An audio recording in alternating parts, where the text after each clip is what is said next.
Welcome to Unenclosed Spaces and the Great Outdoors.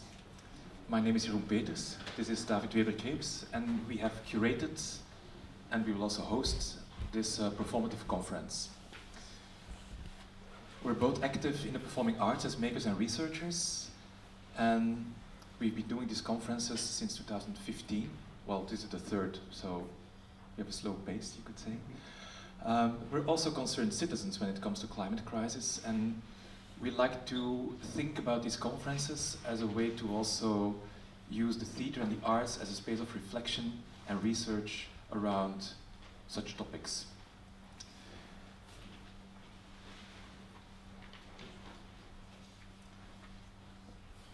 To start the day, I'd like to evoke some of the questions that have been traveling with us in the past months and years, you could say, during the preparations of this conference. 2 years ago, with the second conference that happened at the Kai Theatre in Brussels, we entered with a large group of people, a bit like here, the theatre at the beginning of the day. Entering from the balcony, we looked ourselves into that enclosed space, then descended into the auditorium from the risers, and we all ended up on stage at the very end of the day, lying down on stage, listening to an audio play by Jeroen that evoked all manner of imaginary landscapes, highly phantasmal, on the verge of delirious and certainly unfamiliar. At that point we realized, as visitors, spectators, that the great outdoors, but also climate change, uncontrollable events, etc., had long invaded the theatre as a place, as well as our minds and bodies. And that perhaps we, as humans, were not so central in that place after all, as we thought at the beginning of the day, or in general, how we perceive ourselves in our society.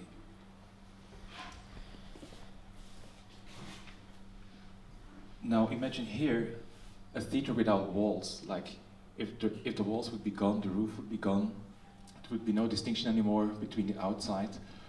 What sort of theatre could we imagine from there? Would we find ourselves in a sort of barren landscape, exposed to the elements? Would we humans be upstaged, you could say, and disappear into the background? In that place, the world and emergent ecosystem where other actors and agents sort of come to the foreground and claim their place? Yet at the same time, these past 2 years, also the world has changed, as it keeps changing all the time. Extreme weather conditions, storms, floods, droughts, wildfires, etc. are on the news every day. There are reports of the IPCC that give further insight into the scope and effects of global warming and the crisis it provokes.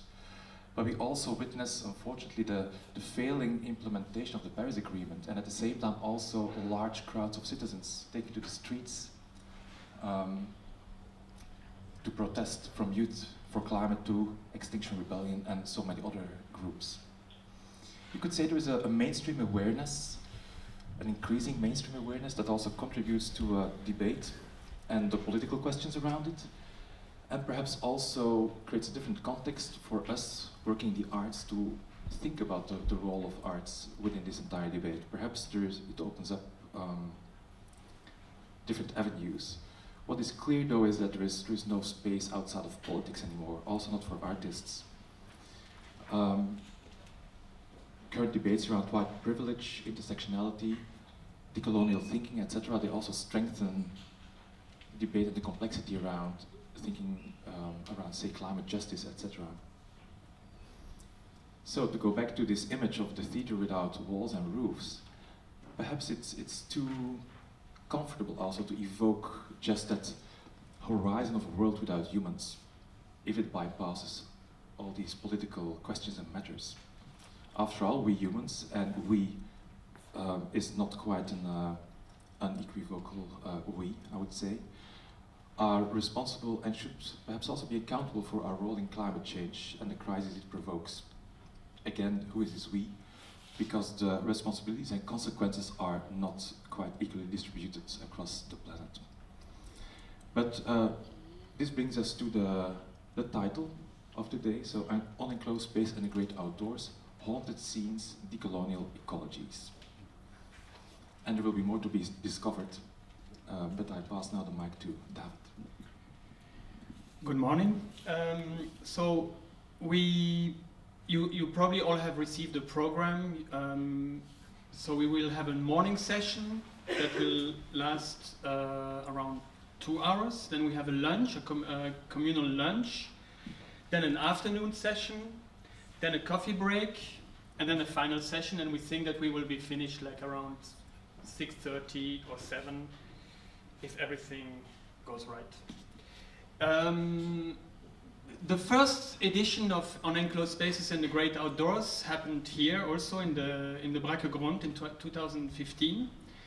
And since the first version, our ambition is actually to create a performative conference. That means that a conference that a group of people follows from the beginning of the day until the end of the day. And that it follows a certain dramaturgy that we have carefully constructed. And this speaks a bit against the traditional academic conference where you have long presentations of the speakers, where you have long Q&As also.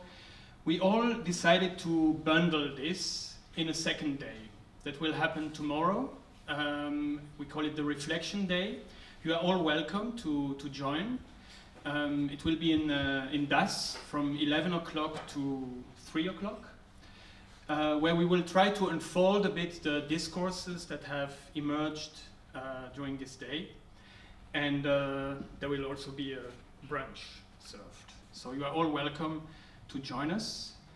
And now we can start, I think.